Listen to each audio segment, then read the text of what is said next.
Hello दोस्तों, अंजना के channel में आप सभी का हार्दिक स्वागत है। तो आइए दोस्तों, आज मैं आप सबको सोमनाथ ज्योतिर्लिंग के बारे में बताना चाहती हूँ। दोस्तों, भगवान शिव के 12 ज्योतिर्लिंगों में से सोमनाथ भी सबसे पहला ज्योतिर्लिंग है। भगवान शिव के 12 ज्योतिर्लिंग भारत के अनेक प्रदेशों में स्थित है। भगवान शिव के 12 ज्योतिर्लिंगों में से सर्वप्रथम सोमनाथ ज्योतिर्लिंग है।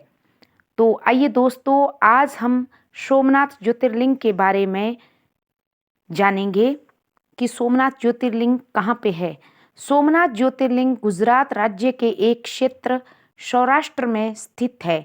यहाँ प्रतिदिन हजारों की संख्या में श्रद्धालु भगवान सोमनाथ के दर्शन करने आते हैं।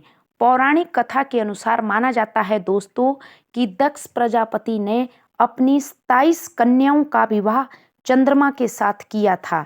27 कन्याएं चंद्रमा को अपना पति स्वरूप पाकर बड़ी ही खुश थी, लेकिन चंद्रमा उन 27 कन्याओं में से सबसे अधिक प्रेम रोहिणी से करते थे।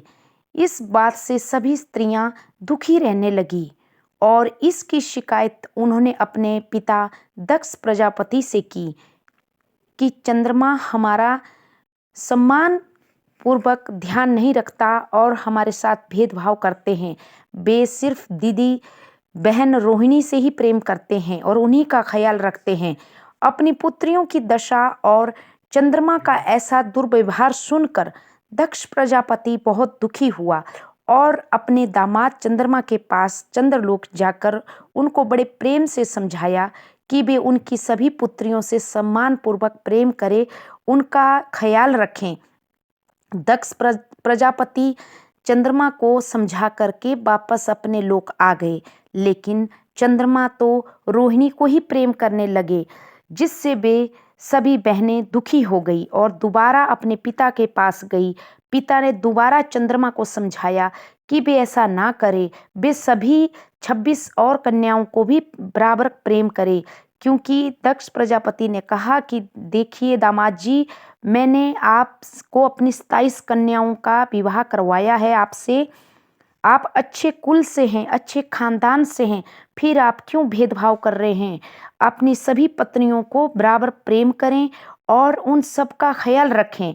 लेकिन दक्ष प्रजापति की बात चंद्रमा ने नहीं मानी और वे सिर्फ रोहिणी को ही प्रेम करने लगे, उन्हीं का ख्याल रखते, उन्हीं से बात करते।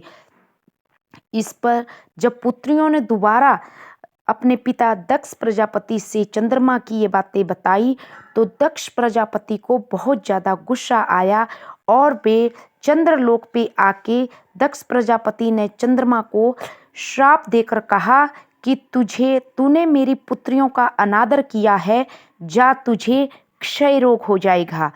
दक्ष प्रजापति के श्राप से चंद्रदेव को उसी क्षण क्षय रोग हो गया दोस्तों। उनके क्षीण और चंद्रमा धीरे धीरे क्षीण होने लगे। उनके क्षीण होते ही सर्वत्र संसार में हाहाकार मच गया।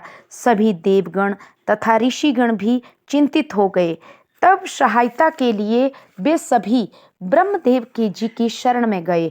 ब्रह्मा जी ने कहा कि जो घटना हो गई उसे तो भुगतना ही पड़ेगा। आपने चंद्रदेव गलती की है तो भुगतना तो पड़ेगा ही, परंतु एक उत्तम उपाय है। अगर चंद्रमा देवताओं के साथ कल्याणकारक सुप्रभाव क्षेत्र में चले जाएं और वहां पर विधि पूर्वक महामृत्युंजय मंत्र का अनुष्ठान करते हुए श्रद्धा पूर्वक भगवान शिव की आराधना करें और अपने सामने शिवलिंग स्थापित कर प्रतिदिन कठिन तपस्या करें, और जब इनकी आराधना और तपस्या से भगवान भोलेनाथ प्रसन्न हो जाएंगे तो वे इन्हें क्षय रोग से निदान कर देंगे। तो दोस्तों, चंद्रमा ने भी ऐसा ही किया। भगवान शिव की 6 महीने तक कठिन तपस्या की। 10 करोड़ महामृत्युंजय मंत्र का जाप तथा ध्यान करके चंद्रमा अगले 6 महीने तक निरंतर खड़े रहे और भगवान शिव की तपस्या में लीन रहे। तब उनकी तपस्या से भगवान शिव प्रसन्न हुए और उन्होंने चंद्रमा को वरदान मांगने के लिए कहा। तब चंद्रमा ने प्रार्थना करते हुए कहा कि हे भगवान, आप मेरे सभी अपराधों को क्षमा करें। भगवान शिव ने कहा कि ठीक है, और मेरे इस शरीर के क्षय रोग को दूर करें। भगवान शिव ने कहा कि चंद्रदेव, तुम्हारी कला प्रतिदिन एक पक्ष में क्षीण हुआ करेगी तथा दूसरे पक्ष में निरंतर बढ़ती रहेगी। इसी तरह दो पक्ष हो जाएंगे, शुक्ल पक्ष और कृष्ण पक्ष, और तुम ठीक हो जाओगे। चंद्रमा ने कहा कि हे प्रभु, यहाँ पर जो भी कि हे प्रभु, यहाँ जो आप प्रकट हुए हैं और मैंने आपकी ये तपस्या की है, तो यहाँ पर आप मेरे नाम से अर्थात सोमनाथ ज्योतिर्लिंग के रूप में सदा के लिए यहाँ प्रकट हो जाएं, क्योंकि चंद्रमा का दूसरा नाम दोस्तों सोमनाथ है। चंद्रमा को सोमनाथ भी कहते हैं। कि यहाँ आप सदा के लिए सोमनाथ ज्योतिर्लिंग के रूप में प्रकट हो जाएं, ताकि युगों युगों तक सभी भक्तों का यहाँ पे दर्शन देकर उनका उद्धार हो। भगवान शिव वहीं पर सोमनाथ ज्योतिर्लिंग के रूप में प्रकट हो गए और तथास्तु कहकर सभी देवताओं ने भगवान शिव की जय जयकार की।